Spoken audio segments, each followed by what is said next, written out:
Muchísimas gracias a todo el mundo que me está siguiendo ahorita.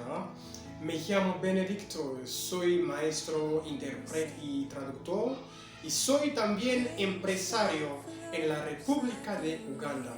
Muchísimas gracias.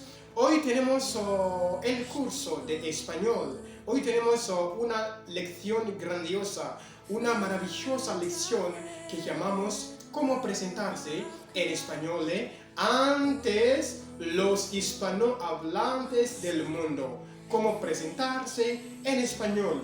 Hoy estamos aquí para que tú sepas cómo te puedes representar antes la gente, antes las personas del mundo y especialmente de los Estados Unidos y América Latina. Muchísimas gracias. La fecha de hoy es domingo el 7 de julio 2024.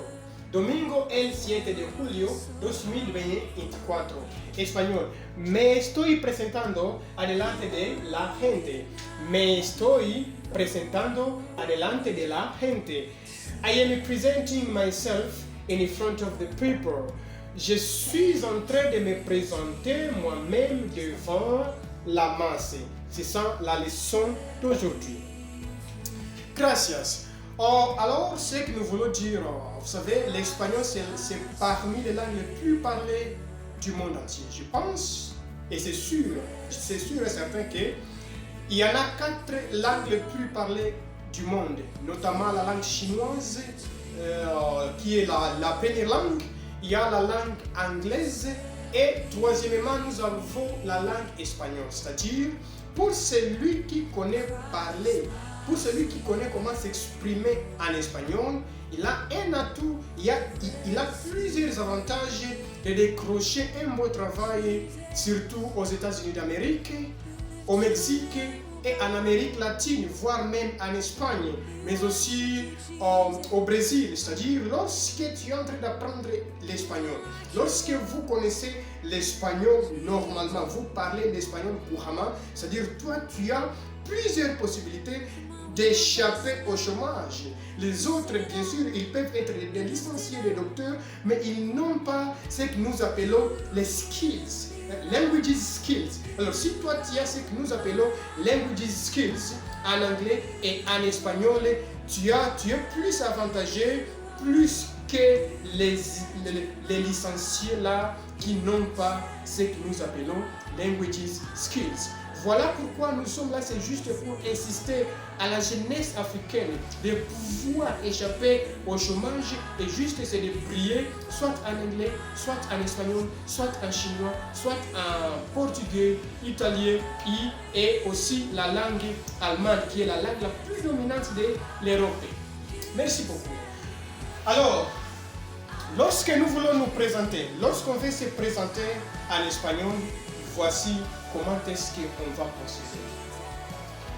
Buenos días, buenas tardes, buenas noches a todos. Là, qu'est-ce que j'ai dit? Bonjour, bon après-midi, bonsoir à tout le monde. Par exemple, c'est le matin, vous allez dire buenos días. Dans les après-midi, buenas tardes. Dans la soirée, vous allez dire buenas noches a todos, qui veut dire bonjour à tous. Bon après-midi à tous. Bonsoir à tous.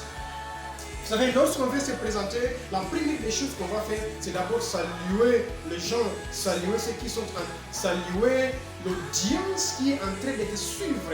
D'abord les salutations. Voilà pourquoi on peut dire buenos días, buenas tardes y buenas noches. Me llamo Benedicto, soy ciudadano de la República de Uganda. Me llamo Benedicto, soy ciudadano de la República de Uganda. Yo personalmente me llamo Benedicto, mi nombre es Benedicto, soy ciudadano de la República de Uganda, pero afortunadamente soy originario de la República Democrática del Congo. Profesionalmente soy traductor, intérprete y maestro de las lenguas. Profesionalmente soy traductor, intérprete y maestro de lenguas. Para profesión, mi trabajo, soy traductor, soy maestro, soy empresario, soy intérprete de las lenguas en la República de Uganda.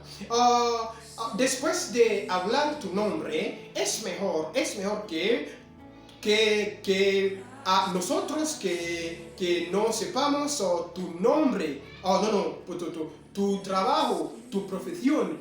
Es la razón por la cual es necesario que nosotros sepamos a propósito de tu trabajo. Por eso hablaremos de profesionalmente. Soy traductor, intérprete y maestro de lenguas. Par profession, de profession, je suis traducteur, je suis interprète et je suis le maître de langue. Además, soy soltero sin niños. Además significa en plus. Ce que nous disons en anglais, by the way, ce que nous disons en allemand, außerdem. Además, soy soltero sin niños. C'est-à-dire, en plus de cela, en plus de ce que j'ai déjà parlé, je suis célibataire et sans enfant. Je suis célibataire et sans enfant. Además, soy maestro, traductor, intérprete y empresario en la República de Uganda. Además, soy soltero sin niños. C'est-à-dire, je suis célibataire sans enfant. Soy soltero. Je suis célibataire sin niños, sans enfants. Gracias. Gracias qui signifie merci beaucoup. Normalement, à la fin de chaque discours, à la fin de chaque parole, à la fin de chaque opportunité, à la fin de toute opportunité qu'on aura, finalement, il faut toujours dire merci. Voilà pourquoi il faut dire gracias. Gracias, qui signifie en anglais thank you, qui signifie en français merci, qui signifie en allemand danke oder vielen Dank. Thank you for watching me.